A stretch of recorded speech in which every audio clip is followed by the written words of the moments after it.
So, our story begins right where, on the Vice President's orders, an interrogation is being conducted with a private demon hunter. Tony, one of the demon hunters, talks about a rich guy, and when they catch that rich guy and interrogate him, it turns out that the rich guy tells them that Rabbit isn't interested in any of the demon hunters. In fact, instead, he's only after one demon hunter, and that is none other than Dante. So, as these guys start checking Dante's data, they're completely shocked.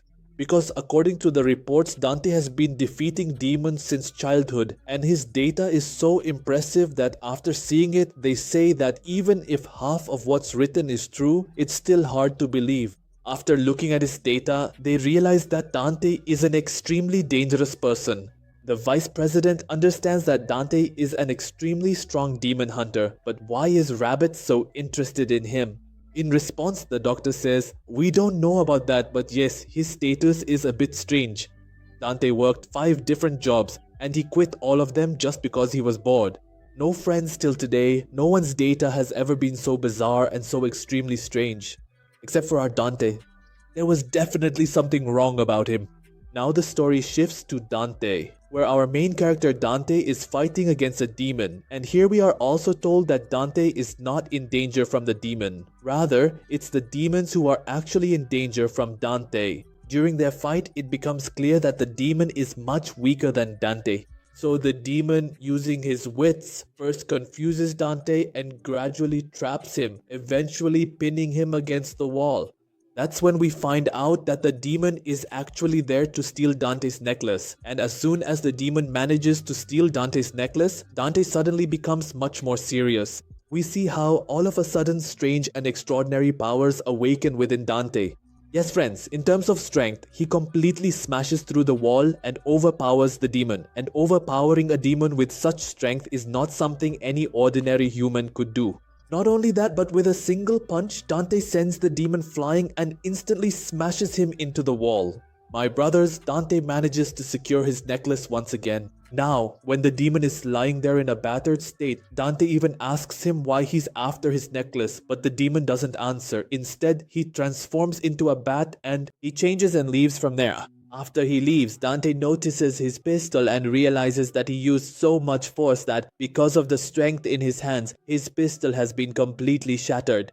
Now the story shifts back again to that rich civilian, who is telling us that he once heard a pointless and rather mysterious story. It seems there must be some truth to it. That some demons were so strong that the portals simply wouldn't allow them to cross through. Yes, most of the time, only the weaker demons are able to cross the portal. But even then, that wasn't enough to stop their presence from entering this world. Because of this, those demons, using their demonic powers, take control of lifeless objects in our world. For example, dolls and such, and by inhabiting them, they carry out their activities. Here, the reference is being made to the demon associated with the rabbit. Sitting behind the mic, the Vice President asks him about the rabbit's location. So the rich kid replies that he only met him once, and after that, he had nothing to do with him. And yes friends, let me also tell you this. The rich kid gives money to Dante to have some demons killed. That's why he knows so much about Dante and this rabbit. The Vice President continues speaking. Well, that's all fine. As far as the rabbit's location is concerned, we've already found that out. I was only asking you so I could test you. At this, the rich man says, "Oh, if that's the case, then by now, you must have already sent your forces. And if you have, then you've made the biggest mistake in the world. Because I don't think a single one of those soldiers will survive and return alive." So yes, friends, just as that rich man had said, Rabbit had already killed every single member of that force. Almost, and the Vice President says about this very issue, and as far as anyone returning is concerned, there's no doubt they were all killed one by one. But yes, one did manage to return alive. As they are talking about that soldier, the story shifts to that very soldier who has just regained consciousness in the hospital. Yes, friends. The same person who managed to escape from Rabbit's jungle. Amidst all this, the great doctor requests the Vice President to ask him about that sword. So the rich man says, "I'm sure you all must be talking about the sword of Sparta. Those were such beautiful days when I used to hear his old stories. Actually, this sword was named after its owner. Sparta was in fact a demon. This is from the time of demons when both worlds existed as one. He was the first demon who fought alongside humans against other demons. Because of this, Sparta quickly became the champion of hell. He took it upon himself to protect humanity. For this reason, he used his demonic powers to cast a spell. And as a result, a war broke out between the two worlds, and whatever magic there was, he performed it with the power of his sword. He was aided in this by a magical necklace. In an attempt to save this world, he broke the amulet into 2 pieces so that no one could easily find this necklace. Hearing this, the ground slips from under the feet of the Great Doctor. He immediately shows the Vice President the sword and Sparda, saying that I think it was because of these 2 pieces that the 2 worlds became separated and a kind of wall formed between them.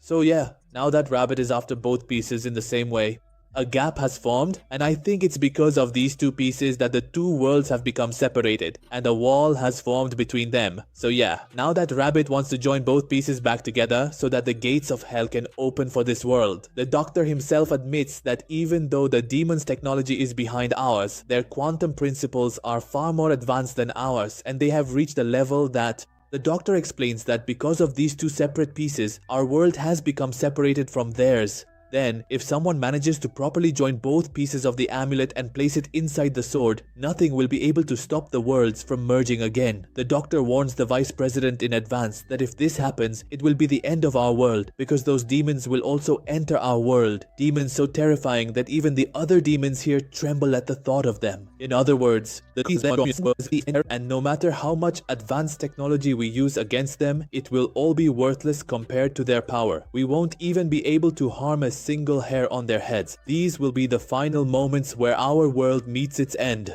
The Vice President, now very serious, says, then we must never let this happen under any circumstances. No matter what, we have to reach Dante. The Vice President starts to say here, he wants to obtain the second part. Just then, the same soldier enters who had managed to escape from Rabbit's Point and arrived here safely. He explains that when we were fighting against Rabbit, Rabbit was extremely furious. He wants to get the second part. Just then, the same soldier enters who escaped from Rabbit's tail and arrived safely. He explains that when we fought Rabbit, Rabbit was furious because in trying to get the necklace, he sent a demon after a man named Dante. But Dante gave the demon a hard time and the demon barely escaped with his life. The Vice President says that we need to take action against Dante quickly. So friends, in this way, the story moves to the .com headquarters, where the Vice President says that we need to take action against Dante quickly. So friends, in this way, the story moves to the .com headquarters, where the Vice President has gathered all sorts of mercenaries to hunt Dante. Here, various mercenaries are sitting, each of them quite arrogant. I hope you will remember their faces. Friends, first, they have nothing to do with demons. In fact, they might not have even seen demons before. But at the same place, the forces of the .com also gather here. No friends, these are the real demon hunters. After a while, the Vice President also arrives here, and from there, they start their entire meeting. First of all, he shows them a picture of the necklace and says that you all have to bring it back. Then, sharing the location of the necklace, he says that our team has found out that the necklace is currently located here, and the person who is wearing it around his neck right now is a significant threat to us. He is considered extremely formidable in any kind of combat. He is known for his abilities, so do not, under any circumstances, make the mistake of underestimating him. To take him on, you all will have to give it your all and take as much firepower with you as you possibly can. Then one of the mercenaries speaks up. By the way, this cocky hero must have a name, right? So the Vice President says, yes, his name is Dante. As soon as he says this, they start sharing various images of Dante. But after seeing his face, they start doing exactly what the Vice President warned them not to do. They begin to underestimate him. He says that this guy has dyed his hair like a show-off. I think we can knock him out with just one punch. But among all those mercenaries, there is also one sensible mercenary. He says, laugh as much as you want now, because later he'll break all your teeth. He says that I once met Dante during a protection job where we ended up facing the wrong group. They killed more than half of my companions. But Dante was different from them. Dante alone single-handedly took on their entire force. He was made of something else entirely. He was incredible and charming too. It didn't matter to him at all how many people he faced alone. What mattered was that he wasn't affected in a bad way by it. I'm alive and here today. Only because of him, he saved my life. So he says that he can't go against him because he's just too strong. Saying this, he starts to leave, and with that, our episode ends here.